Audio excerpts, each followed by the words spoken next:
అందరికీ నమస్కారం. అందరికీ పరాభావనామ సంవత్సర శుభాకాంక్షలు. పరాభావం అంటే ఏమీ లేదు. ఇది చాలా మంచి సంవత్సరం. ఇది ఈగోని చంపే సంవత్సరం. పరాభావం చెందేది మీ ఈగో.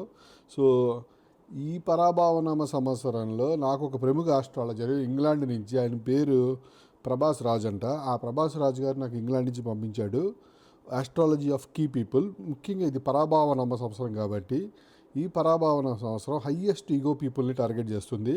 ముఖ్యంగా ఈగో అనగానే మనకు గుర్తొచ్చేది డొనాల్డ్ ట్రంప్. సో పరాభావ ఎనర్జీ ఏదైతే ఉందో అది డొనాల్డ్ ట్రంప్ని అట్రాక్ట్ చేస్తుంది. ఇప్పుడు ఈగోని చంపాలి కదా పరాభావన సంవత్సరం అంటే.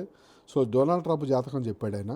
డొనాల్డ్ ట్రంప్ గారు పుట్టింది జూన్ 14, 1946. అయితే సింహలగ్నం, వృశ్చిక రాశి, జ్యేష్ఠ నక్షత్రం. జ్యేష్ఠ అధిదేవత ఇంద్రుడు. అయితే అహంకారం గారికి విపరీతంగా ఉంది. సరే ఇవన్నీ పక్కన పెడితే ఇరాన్ వారు, ఆ తర్వాత ఈ టారిఫ్లు, ఈ గొడవ ఇదంతా చూసిన తర్వాత ఏమనిపిస్తుందంటే ఈ పరాభావ ఎనర్జీ డొనాల్డ్ ట్రంప్ని పతనం చేసే సంవత్సరం ఇది.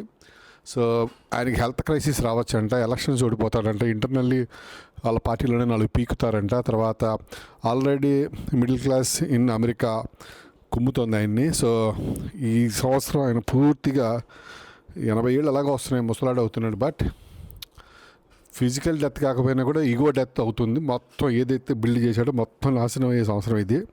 ఆ తర్వాత పవన్ కళ్యాణ్ సెప్టెంబర్ 2, 1971 ఇతను డిప్యూటీ సీఎంగా ఉన్నాడు, జనసేన చీఫ్. ఈరోజే ఉస్తాద్ భగత్